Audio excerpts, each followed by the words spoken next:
live from the Tom O'Neill Memorial Studios inside the Park Forest Apartments. This is Steve Sporty Balls. I'm Harry von Stuttgart.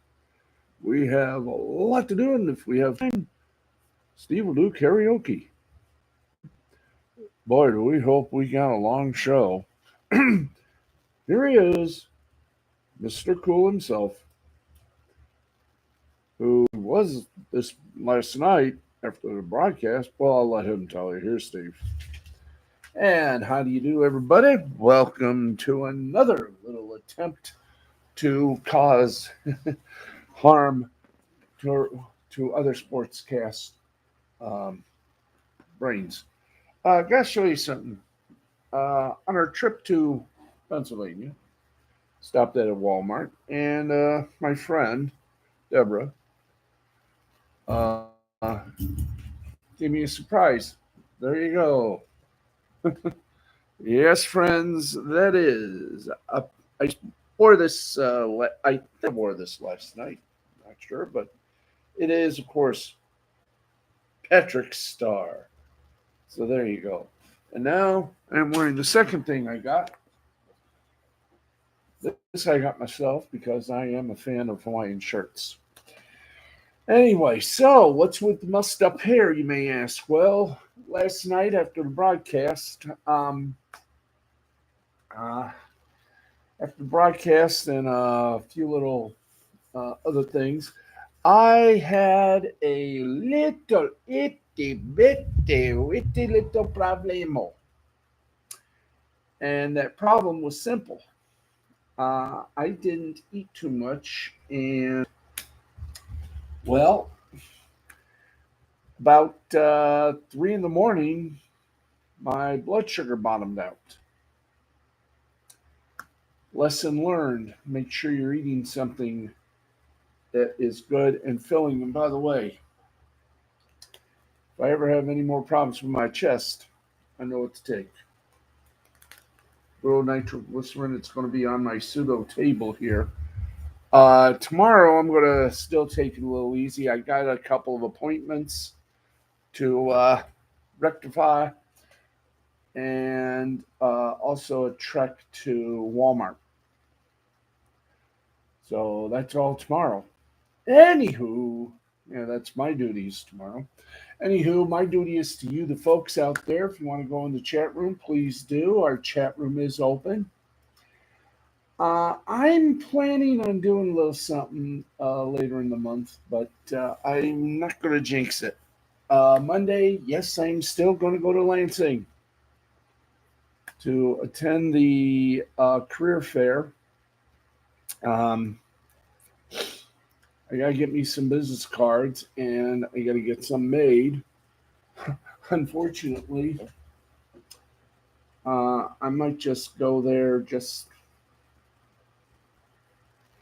without a business card, but I don't know what else to do. Anyway, I'm hoping to take a chance to just do one more purchase for a couple of friends of mine, from one in Vegas and the other in Alabama. I am okay. I'm about 40 to 50% okay. I just got to do a little retrospect, I guess. Eat better. Give me some more lemonade Capri Sun. And take it easy. A lot of people wanted me to take them places today, but nope. My blood sugar was down. I do not mess around. So took some medicine, and I went to sleep till about 4 o'clock, 4 or 5 o'clock. So I'm going to take it easy for a little bit. Anyway. So I hope you're having a great day. Let's get to it. We got a lot to tell you about, including some changes for NASCAR on NBC, mainly up in the booth. Big time changes. Plus a few other things. We'll review AEW Dynamite and might do some karaoke. Good luck to us all. By the way, special message to the lady and her celestial wolf friend, Piper, Giggity. Stay safe. Weather's getting a little horrible down there. So I hope you're safe. My prayers are with you, ladies, and hope to hear back from you. Okay? Thank you. Let me know you guys let me know you ladies and lady you.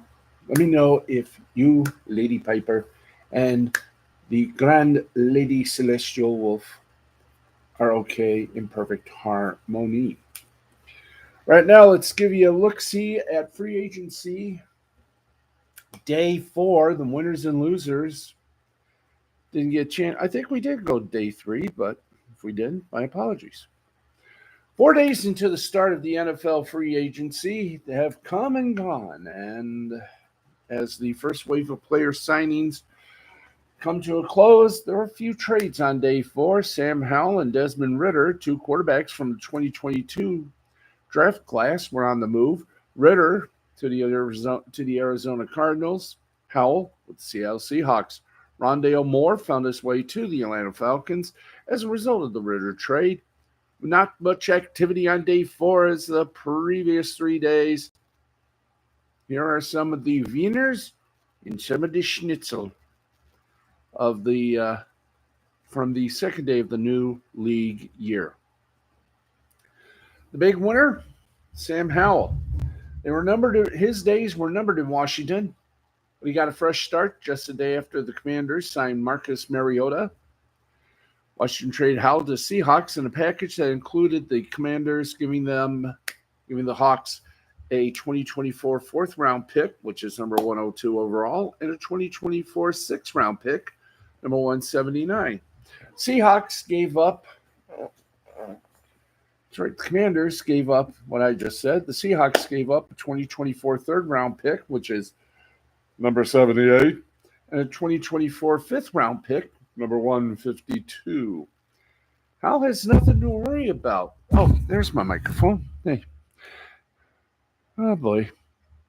Hal has no more worries about unrealistic expectations as the starting QB in Washington. Getting fresh starts in number 2 in Seattle. He'll get to learn under Geno Smith, who had a few years to learn under Russell Wilson as the number 2 before taking over the starting role. Now, maybe the Seahawks think the same can happen with Howell. Giving up a third-round pick does speak a little volume, folk.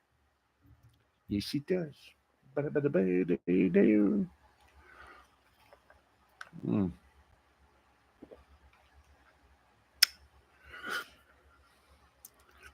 All right, yes, sir, we're over here. Hey. The loser were the Philadelphia Eagles. They may be paying a price for signing Saquon Barkley in the form of a draft pick. A team spokesman denied the report of a contract between the Eagles and Barkley before the legal tampering period began Monday, although the NFL is investigating the matter. Oh, boy. Barkley's former coach at Penn State, James Franklin, said Tuesday that part of the Eagles' general manager Howie Roseman's sales pitch to Barkley was, quote, the connection with Penn State and the fan base as well. In the legal tampering period, agents and players can talk to teams, but not players directly. Barkley has denied talking to Roseman or the Eagles directly, but the NFL may have something to say about that upon its conclusion of the end of the investigation. We shall see what happens. Another big winner was Eric Armstead. The Jacksonville Jaguars handsomely paid Armstead just 1 day after losing out on Calvin Ridley to the Tennessee Titans. The money Jacksonville would have spent on Ridley ended up being used on Armstead as he signed a 3-year, $51 million deal on Thursday. Pairing with Josh Allen and Trayvon Walker on Jacksonville's defensive line is more than ideal, especially in Ryan Nielsen's system, where getting to the quarterback is paramount. The Jaguars have a consistent presence on the defensive interior with Armstead, which should free up Allen even more on the edge. The loser, yes, for every yin, there must be a yang. And yes, friends, there's a big yang. Yes, indeed. A humongoided yang. When Kirk Cousins signed his contract with the Falcons, Ritter had, when Falcons, let's try that again. They were Ritter's days were as a QB starter were numbered last year when the Falcons benched him twice during the season. When Kirk Cousins signed his contract with the Falcons, Ritter's fate was uncertain, with Taylor Heineke having a year left on his deal. Now, going to the Cardinals is a good reset for Ritter, but not an endorsement that he can start in the league again. Kyler Murray is entrenched in that role as a franchise quarterback.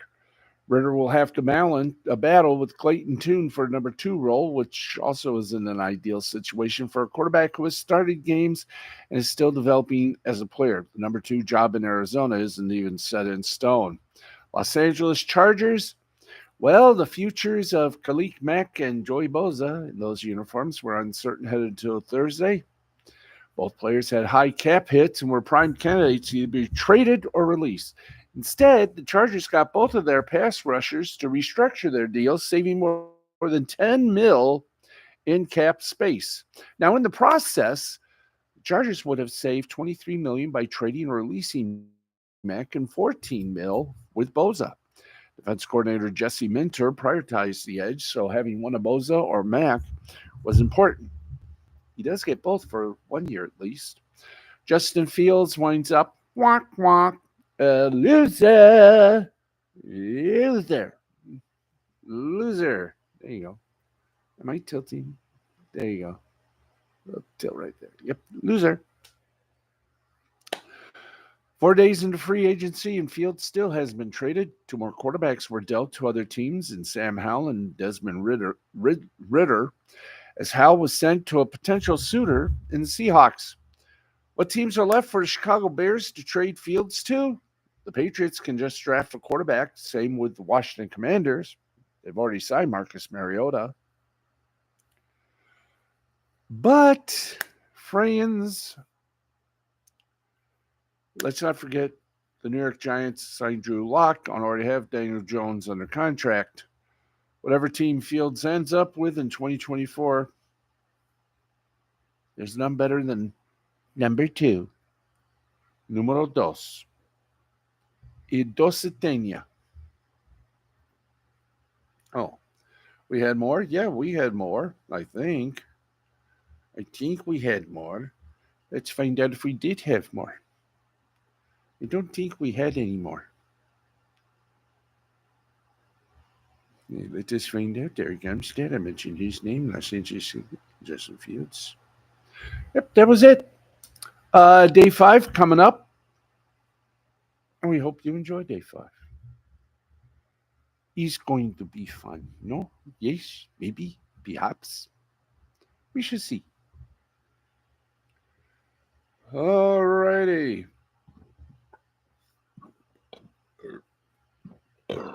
Excuse me. Yes, folks. Now, on with it. The 10 FBS conferences and Notre Dame are expected to confirm on Friday a 14-team college football playoff field and updated revenue model starting in 2026. Sources close to the negotiations tell Dennis Dodd of CBS Sports.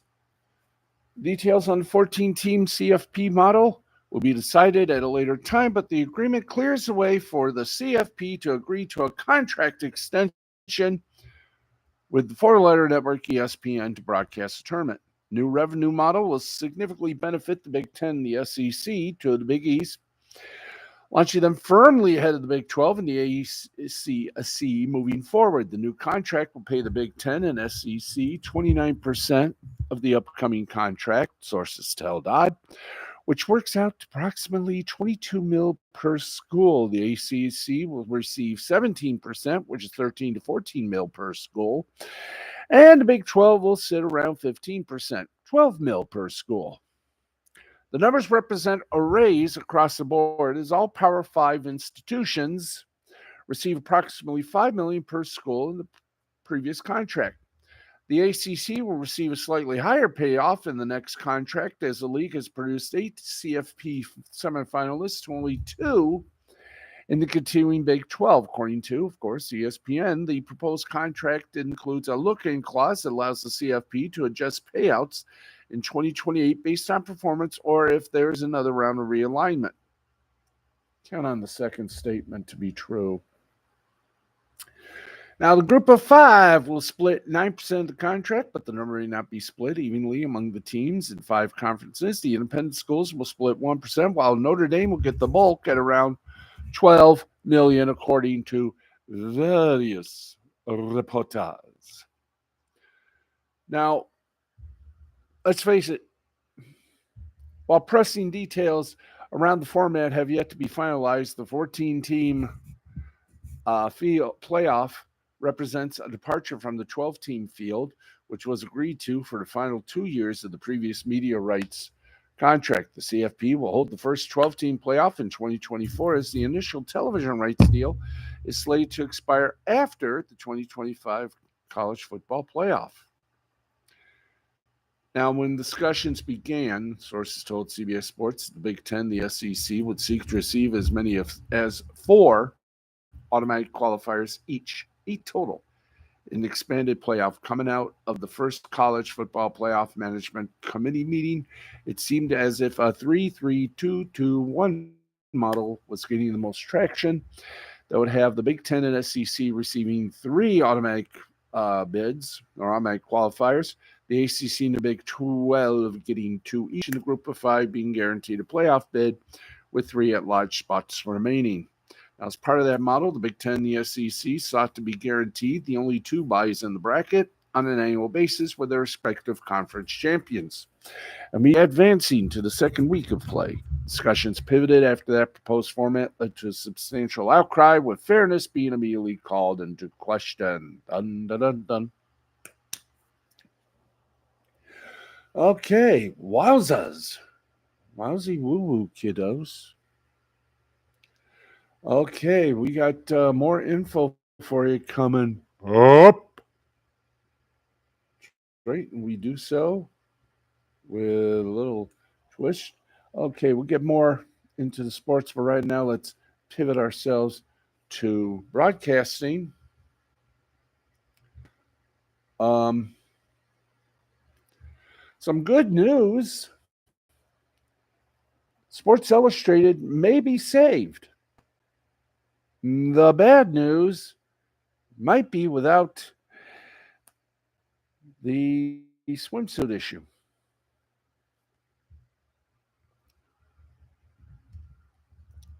That's right.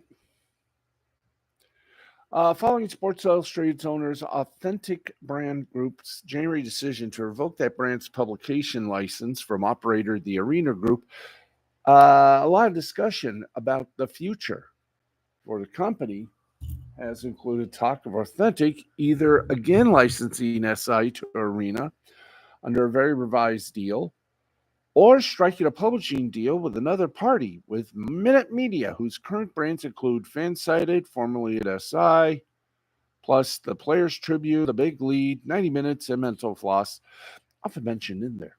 And a report from AJ Perez of Front Office Sports Wednesday cites Minute as the current clubhouse leader. Part of Perez's piece, which also heavily covers the potential spinoff of the swimsuit edition of SI, Minute Media, a parent company of the Players Tribune and the Big Lead, is considered the front runner to take over SI's operations. 2 sources with knowledge of the negotiation said. One of those sources said Authentic is expected to make a decision on who operates SI going forward in the next month. Now, it's certainly notable to hear Minute Media discussed as ahead in the race, And a change to them may be beneficial for Authentic. For starters, there's a tremendous bad press over their past relationship with Arena, from several past rounds of layoffs through AI controversies last fall. The layoffs, immediate or delayed, of every union employer this January around the license revocation. Beyond that, Arena currently owes Authentic a $45 million termination fee as per multiple reports. A new deal with Arena might have reduced that, might have come in with a licensing fee before the $15 million a year they were paying. That's particularly true as it was reportedly an attempt to renegotiate those terms. Wow. Exit payouts are nice, as Authentic is seen with the $50 million they're owed by 888 Holding or the end of SI Sportsbook, but they're only achievable if someone else wants the product in question. If you don't have to agree to terms with the previous party, if there wasn't an Arena alternative, Authentic might have to bite their tongues to again deal with Arena and either dial back their per year fees, reduce the termination fee, or both. So if Minute Media wants an SI publishing deal at terms that work for Authentic, that's pretty good. Now, what it means for SI as a publication is far less clear. There's nothing yet to indicate if Minute Media would pick up some or all of the SI staffers Arena laid off or try to remake the domain with a new group of writers. Plan recently going around, seemingly. And while they do publish many other sports outlets, none of them are that similar to the current form of SI. Now, among the immediate notable things after a Minute acquisition might be the discussion of what happens if the same company owns Fansided and SI's sometimes controversial network of team sites, which are somewhat going for the same market. There's a lot to talk beyond that. Minute Media doesn't currently appear to publish anything with a significant print product, which does still matter for SI, even in the reduced and changed form their print product currently has.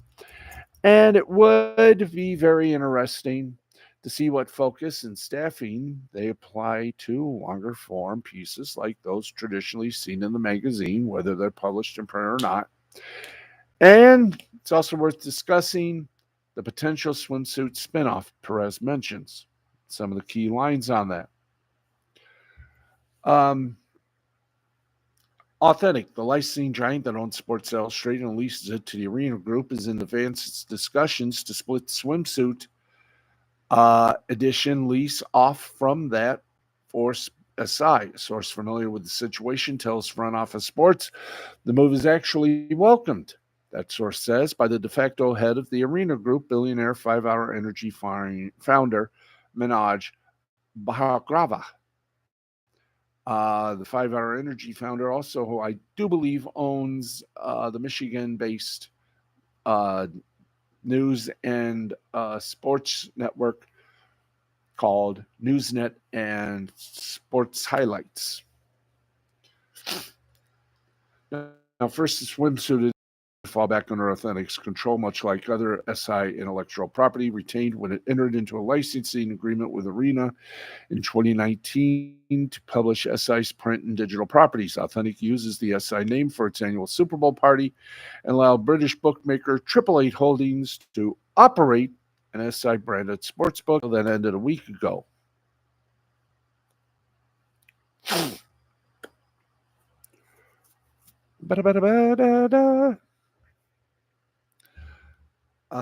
Another source with knowledge of Authentic's arrangement with SI says that Authentic would likely then license the swimsuit edition to a new publisher while possibly retaining the ability to hold and sell against events tied to the brand as it does now with SI. Representatives from Authentic and Arena declined to comment for the story. Swimsuit edition is not the moneymaker it was back then when it accounted for as much as 15% of SI's revenues in recent years. The swimsuit edition came close to losing money. So we'll have to find out what happens as it all continues to glom. Hey, let's check the chat. How you doing? Taylor Swift, greater than Disney, Star Wars, and MCU. And hello, Matt, Ed, and Eddie. Hey, thanks not only for the shout out, but of course for the appearance on Piper's Effort show. That was very nice. gave us a little shout out. And of course, I told you all about Piper and her F show, and I'm glad you came on it.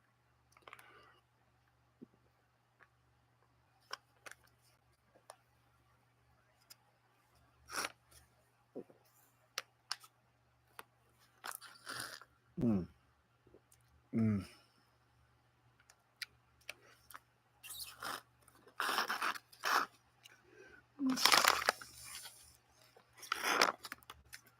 Well, yeah. It was a fun episode. Hope you appear on more episodes. Well,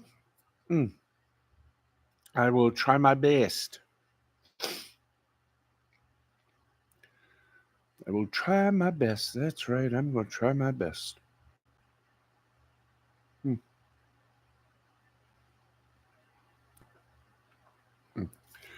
Okay. Let's see if we can't bouncy here.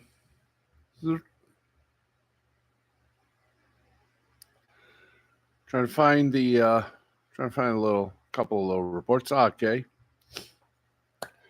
Let's rock and ride, kiddos, with the following. Arena football is back. And yes, there's going to be more than the UFL games. There's a return of the Arena Football League, plus another league returns. And both of them are going to be on the NFL Network. The UFL is not the only spring football game in town. Per a release on Thursday, the NFL Network will air Arena Football League games this spring. The coverage of the 2024 AFL season begins after the NFL Draft, which takes place from April 25th to 27th from the Motor City, Detroit, Michigan. The first game airs at 8 p.m. Saturday, April 27th, with two more games airing Sunday, April 28th at 1 and the other at 6 p.m. Following those first games, 3 games will air each week, one on Thursday in prime time and 2 each Sunday. Some of those Sunday windows are back-to-back doubleheaders, while others are split doubleheaders. The NFL Network will also air several games from OT7, Overtime's Football League this spring. One game will air at 4 p.m. Eastern on April 6th, 7th, and on April 6th, April 7th, April 13th, April 14th, April 28th, May 4th, and May 5th, along with coverage of OT7's championship weekend from June 6th to the 9th. Now, this is the first year of the relaunched Arena Football League. The league filed for bankruptcy after the 2019 season, but announced plans to relaunch for the 2024 season a year ago. Broadcast plans for the games not airing on NFL Network have not appeared to be announced.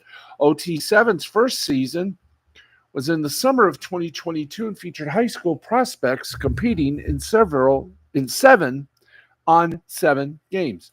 All games can be streamed with a subscription to NFL Plus or on the NFL's digital platforms with authenticated login. Now, everybody is trying to figure out, hey, wait a minute. What about the fan control football? What happened to them? They do not know. Nobody seems to know. Let's see. Matt says, how's the studio coming along? It's getting close. It's getting close. All I got to do now is just try my darndest to just stick around here. Anyway, we'll show you the finished product because I'm going to be moving this desk in there, get the screen up and ready, and get a couple of lights, maybe one above and one to the right and one to the center. One above the camera here. And hopefully in May, we'll be able to get in there. But of course, that's down the road a bit. The Atlanta Braves will see more broadcasting turnover in 2024 as Kelly Kroll will not be returning to coverage on Bally Sports South. On Thursday, Bally Sports South announced its Braves coverage plans for the 2024 season, and Kroll's name was absent from the list of reporters. The Atlanta Journal-Constitution reported that Kroll's contract expired and wasn't renewed. Kroll, who previously reported on the San Diego Padres for Fox Sports San Diego and the Chicago Cubs for NBC Sports Chicago, joined the Braves in 2020 after popular reporter Kelsey Wingert's contract was not renewed. Wingert, now going by the name of Kelsey Wingert Lynch, eventually landed a reporting gig with the fun folks at the Colorado Rockies on AT&T Sportsnet Rocky Mountain. Kroll will be replaced on Braves broadcast by a trio of reporters who will all work under the Bally Sports South umbrella. Georgia Tech baseball voice Wiley Ballard, who hosted segments on shoulder programming last season, joins Games broadcast team along with Hannah Yates, who covers the Hurricanes for Bally Sports South, and Ashley Shahamadi, who covers the Hornets and worked on several Braves broadcasts a year ago. This is the second major change for Braves broadcast going into 2024. In December, CJ Nikowski was announced as the team's new full-time game analyst, with Jeff Francoeur taking a step back. Francoeur and Tom Glavine will both return with reduced roles in 2024. Last year, Brandon Gaudin, who returns for a second season in 2024, was announced as the team's new play-by-play announcer, replacing Chip Carey, who took the job with the St. Louis Cardinals. Now, switching reporters is nothing new for any team or regional sports net, but there's really been a lot of flux in the Braves booth in recent years. In 2018, with the team's ongoing run of 6 straight NL East titles began, Skip Carey, Joe Simpson, and Wingert were the primary broadcast team and was then known as Fox Sports South. Simpson was shifted to radio in favor of Francoeur in 2019. Wingert left after that season. And after 3 years working together, the Carey-Francoeur-Kroll team was broken up when Carey left prior to the 2023 season, and now Kroll is gone, and Francoeur has taken on a reduced role. It's really been a long time since Skip Carey, Simpson, Don Sutton, and Pete Van Wieren were fixtures on Braves telecast year in and year out. I miss those guys, and I miss TBS. Okay, more news. Yes, there is more entertainment news. No, well, not entertainment news, but more of what we got for you.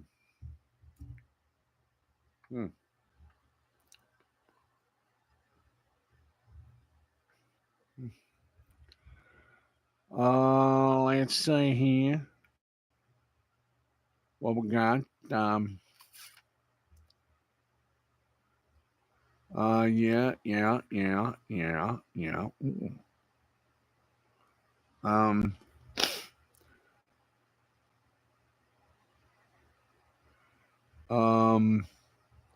Where's the? Oh, yeah. Thank you. Let us chat here for a moment whilst I'm looking for. Oh, here we go. I've already found it. Huzzah!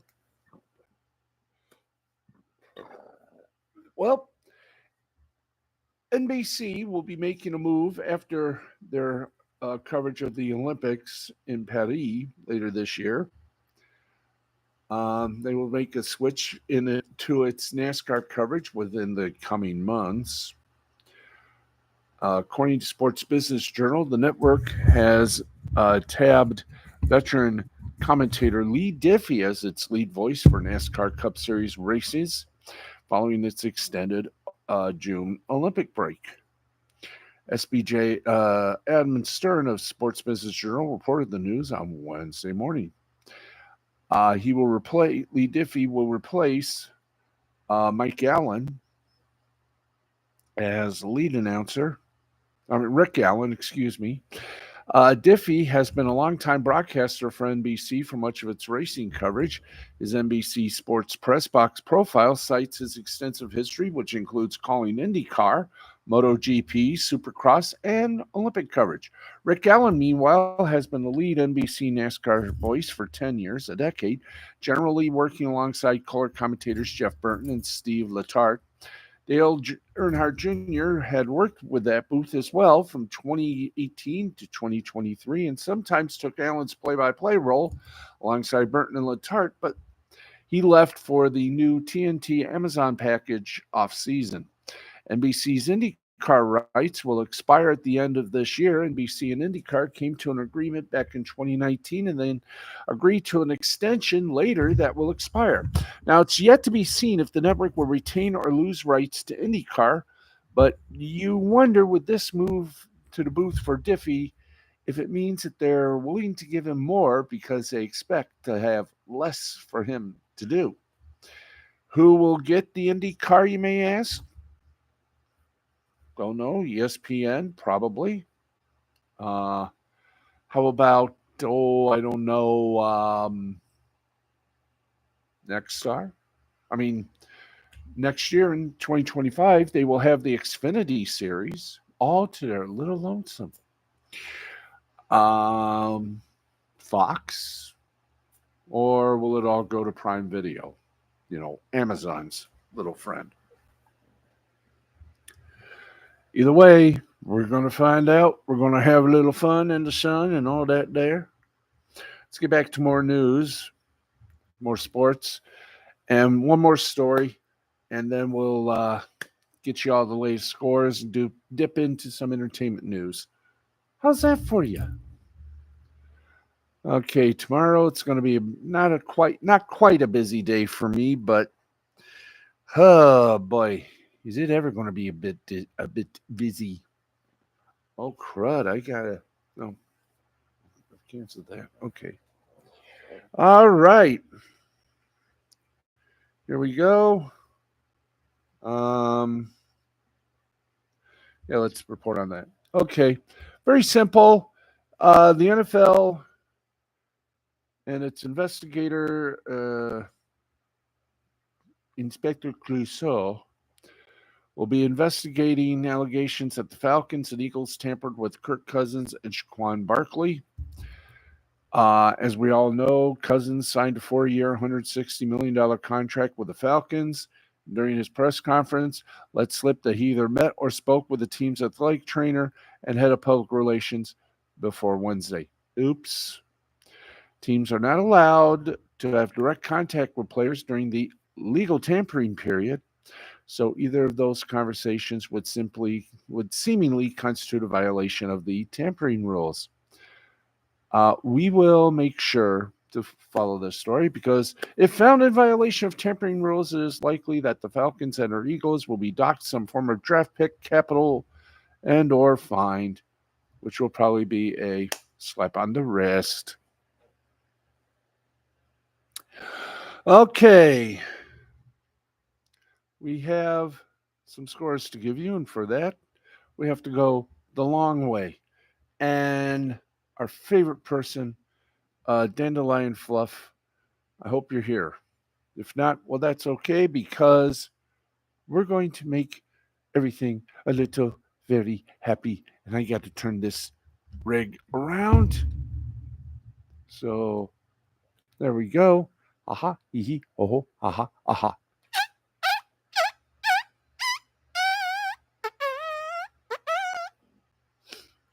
Okay, let's hit Thursday. No, Thursday. Nope, not Wednesday, Thursday. Hit the button. Thank you. Okay, let's get to soccer. The UEFA Europa League, round of 16. Benfica over the Rangers, 1-0. AC Milan over Slava Prague, 3-1. The Marseille over Villarreal over Marseille, 3-1. West Ham United blanked Freiburg, 5-0. Atalanta didn't blank Sporting CP. They just won by 2-1. Bayer Leverkusen over Quarabug 3-2. Brighton over Roma 1-0. And Liverpool slam dance with Sparta Prague for a 6-1 final. In the CONCACAF Champions Cup, it was Monterrey over FC Cincinnati 2-1. And Alajuelense and the New England Revolution tied at single digits. I knew there was a story we forgot to mention on last night, but we are going to mention it tonight. The Detroit, yeah. And this is going to be fun. This is going to be hunky-dory. I don't know why, but, well, I do know why, but we are going to give you the report and get back with more of the scores here.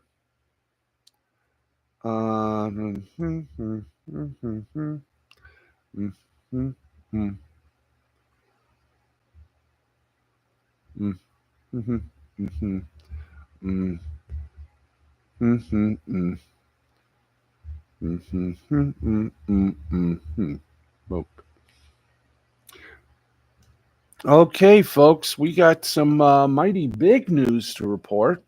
We should have reported this yesterday when we had it, but we did not. But we will right now. And it's a very, very good little story. Detroit soccer fans will be getting a lot more of the city's USL Championship side to watch. 2, 3, 4, boom. This season, as Detroit City FC announced a deal with WWJ TV Channel 6 with Detroit's CBS power couple, WWJ Channel 62 and WKBD TV Channel 50 to broadcast every eligible home and away game during the 2024 season. The two channels will carry 29 of the team's 34 matches scheduled for this season, with 5 set for national broadcasts. 4 of those will be on the CBS Sports Network, with the 5th, a home game against Louisville City FC on September 22nd, airing on ESPN2.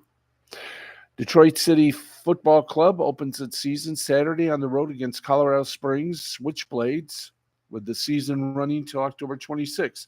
The games will also be available to stream online via WWJ TV's website, cbsdetroit.com.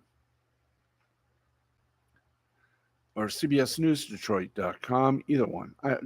It'll be on WWJ's website. WWJ's site will also stream all games of the Detroit City Football Club's women's team, whose USLW league season begins in May.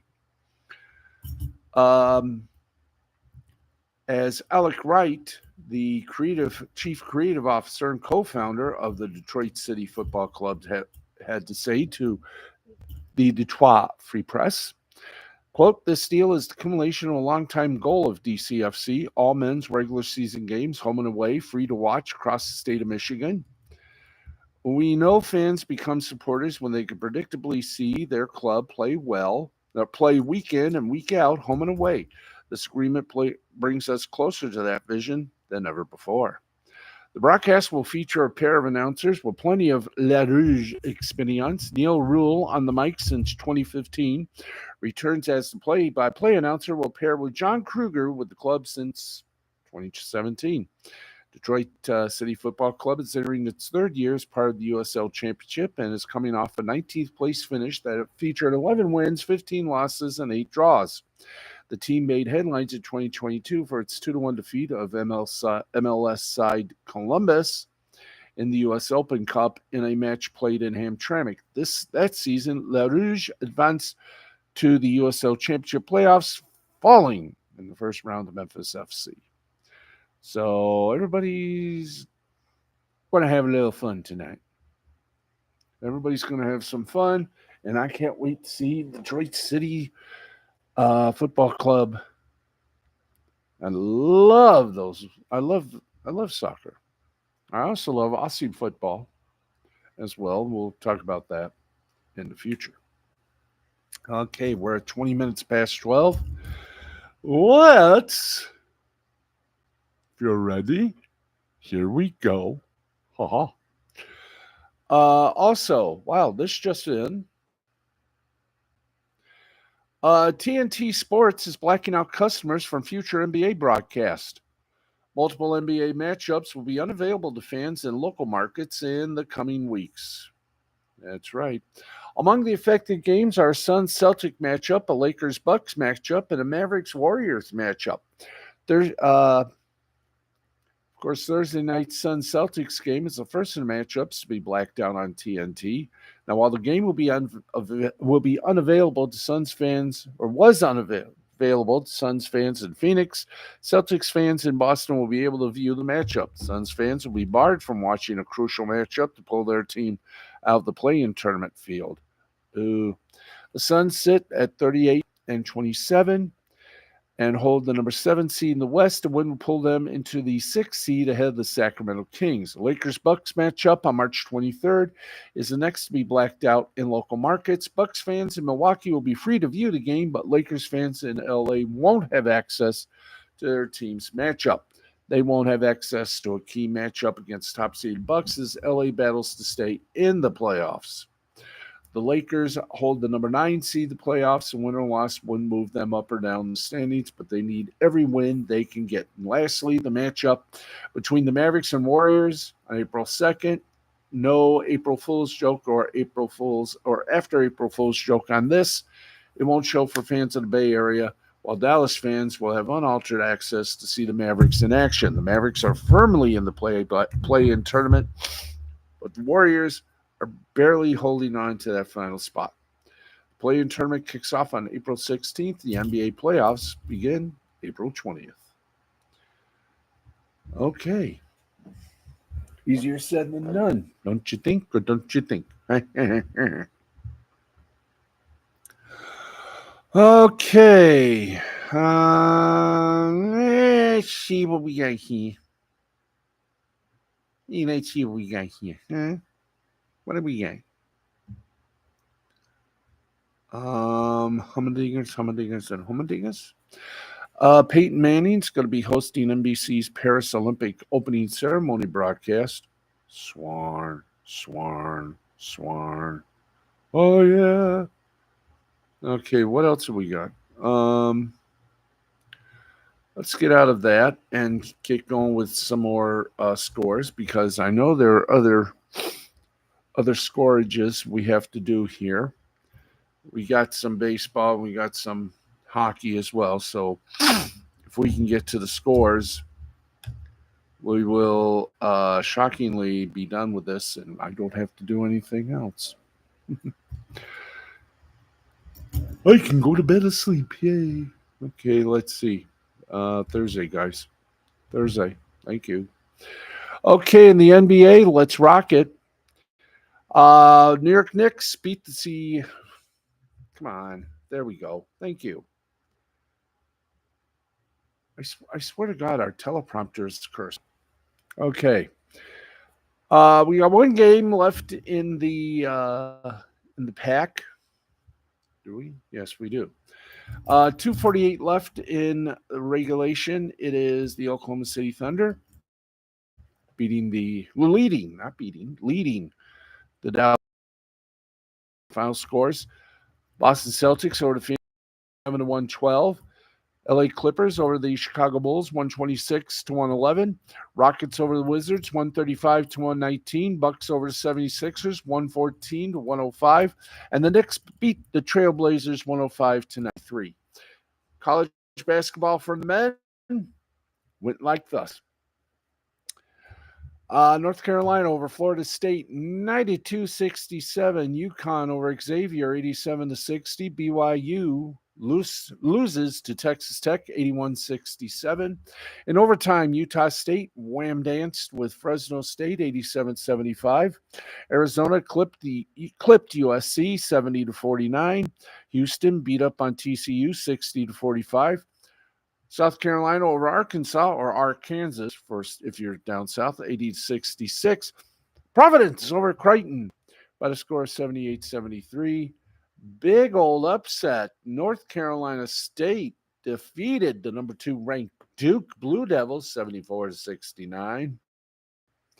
Iowa State over Kansas State 76-57. Duquesne over Dayton 65-57. Washington State over Stanford 79-62. Colorado State over Nevada 85-78.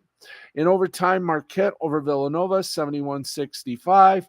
Baylor over Cincinnati 68-56. In women's basketball, Coppin State over Maryland East Shore 61-55. Campbell over Elon 67-52. Alcorn State over Southern University 59-52. LA Tech over Jacksonville State 60-54. High Sienna, you beat Mount St. Mary 80-57 was the score. High Hofstra over William & Mary. I heard of those two again. 57-53. North Carolina Central over Delaware State. 66-56. New Mexico State over FIU. 63-58. Indiana State over Southern Illinois. 66-54. University of Texas Arlington over Utah Tech. 72-57. Final in overtime was LBSU Long Beach State over UC Riverside, down by the riverside. 83-75. Canisius over Manhattan, 58-55. Illinois State over Evansville, 85-64. Drexel over Delaware by 2, 57-55. Texas A&M CC over Lamar, 68-61. UC Davis over Cal Poly, 56-48. Stephen F. Austin over Tarleton State, 70-58. Boston U over Colgate, 52-40. Arkansas Pine Bluff over Alabama A&M, 82-74. Illinois Chicago over Valparaiso and the Squeakers, 79-72. Holy Cross over Loyola Maryland, 72-54. Sacred Heart beat Merrimack by a score of 73-41. Le Moyne over FDU by a score of 52-38. Townsend over Northeastern, 78-69. And Murray State over Bradley, 87-49. In the Players' Championship, round 1 suspended due to weather. Rotten the weather is. Xander Schauffele and Rory McIlroy and Wyndham Clark are tied at 7 under. Nick Taylor tied in 4th with Matt Fitzpatrick at 6 under. Let's go now to Major League Baseball spring training games. Both the cactus, the cacti, and the cactus and the grapefruit league. The cacti and the grapefruit. Tigers over the Yankees 7-0. Blue Jays over the Twins 5-1. Rays over the Braves 3-1. Phillies over the Red Sox 6-1. Mets and Cardinals didn't even score, so they ended up in a goose egg of a tie. Orioles over the Pirates 5-2. White Sox over the Angels 5-1. Guardians over the Rockies 13-7. Cubs over the Athletics 3-1. Mariners over the Brewers 4-2. Royals over the Diamondbacks 6-0. Nationals over the Astros 5-3. And the Rangers over the Reds 7-4. In the National Hockey League, we've got one game that is still remaining to be interesting. 6:38 left in regulation time. The Capitals lead the Kraken 2-1. Sabres over the Islanders 4-0. Hurricane over the Panthers 4-0. Senators over the Blue Jackets 3-2. Coyotes over the Red Wings 4-1. Bruins over the Canadiens in overtime 2-1. Penguins over the Sharks 6-3. Lightning over the Rangers 6-3. Maple Leafs over the Flyers, 6-2. Devils over the Stars, 6-2. Wild over the Ducks, who isn't, 2-0. And the Flames over the Stanley Cup defenders, the Golden Knights, 4-1. We've already given out the soccer scores. So, folks, I hate to do this, but we got about 6 minutes left. I know I shouldn't do this, but no, wait. We got to do entertainment news. That's what we got to do. Ha. thought we were going to do what we did last night. We got about 6 minutes or less than 6 minutes. So let's go from that to some entertainment news, some entertainment headlines, if you will. Boop. Okay, let's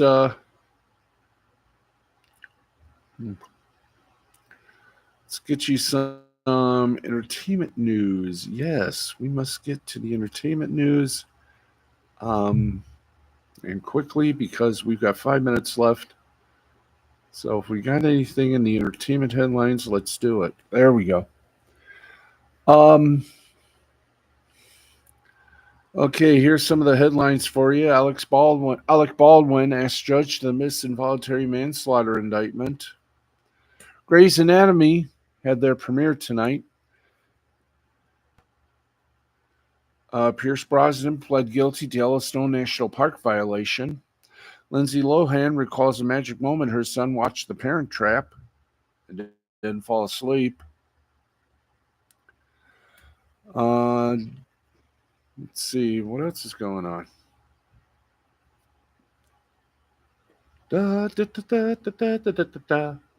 Gee, we only got just a few entertainment little boops of news for you.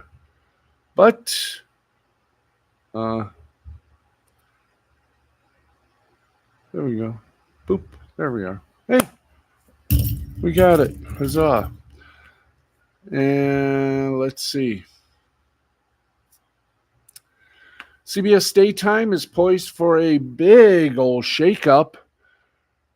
Reports CBS announced some promising news for future daytime dramas last week when it revealed plans to develop a new soap that would follow the lives of a wealthy black family in a posh gated community. Dubbed The Gates, the serials from Michelle Valjean was written more than 2,000 episodes of daytime dramas and won multiple daytime Emmys for her work on A Bold and Beautiful and General Hospital. She will serve as writer and showrunner and will also executive produce alongside CBS Studios NAACP venture president Sheila Ducksworth, along with Leon Russell, Derek Johnson, and Kimberly Dobrenner. While CBS didn't say, however, or what CBS didn't say, however, is how long each episode of the soap will be, though it's looking to be an hour a day, and where or when it would go on the schedule should it earn a series pickup. Dropping The Young and the Restless is out of the question since the Bell Sony drama ranks number one in daytime and just earned a 4-season pickup. Same goes for The Bold and Beautiful, the Bell series that the number 2 ranked soap in daytime and has been renewed through the fall of 2025. Killing Let's Make a Deal or Price is Right doesn't make sense since both game shows have solid ratings, sound budgets, and frequently contribute much-needed specials for CBS primetime. That leaves The Talk, which remains the lowest-rated show on the CBS daytime lineup. Produced by CBS Studios, now in its 14th season, The Talk recently underwent change by hiring Rob Crabb, the former executive producer of The Late Late Show with James Corden, to replace longtime EP Christian Matthews. Crabb has already made some much-needed improvements, like extending the first act of the show and injecting more intimate interview segments. But that's only Crabb's first season, and he needs more time to make his mark. For now, The Talk is still down double digits in persons and women's 1849. It remains the third most watched talker in daytime history, behind The View and Live with Kelly and Mark. Most recently, CBS let go of The Talk's current executive, Lori Seidman, as well as one of the show's PR reps as part of the company's widespread layoffs. The network has yet to announce a 15th season pickup for The Talk, and for now, there's no further information about the new soap's timeline, much less where it would go should it earn that pickup. The decision by CBS Studios to develop a new soap is the result of a partnership with the NAACP and P&G Studios. If picked up to series, The Gates, which Duckworth had wanted to do since the NAACP formed a partnership with CBS, would mark the first time since 1989 that a daytime drama revolved around a black family. Last time was the short-lived Generations on NBC. There are only 4 soaps still in existence besides CBS's winning lineup. ABC, General Hospital, and Peacock has Days of Our Lives. There continues to be a rumor that Days of Our Lives may be coming back to NBC, but we'll tell you all about that some other time. And guess what, folks? We're almost out of time. I can't do any karaoke. Oh, we only got about 20 seconds just to say for me to thank you all for joining us. We will talk to you on Friday. By that time, I should be back at 100%. Thank you, everybody, for watching, for caring. This has been a presentation of Mystifying Creativity Productions in association with the L2C Media Network and our good friends at YouTube. And I'm hoping in May we can move this whole thing into our studio here with lights, the green screen, and everything else, so we can get the Twitch show started and keep doing this show. But that's it. We're done. Thank you all very much for joining us. Talk to you Friday, where it's Freaky Friday, where anything can and just might happen. Until then, I'm the Baxman, Cuckoo Cachoo, for the chatters. Thank you, guys. Thank you, everybody. Good night. God bless, and get some sleep. Good night.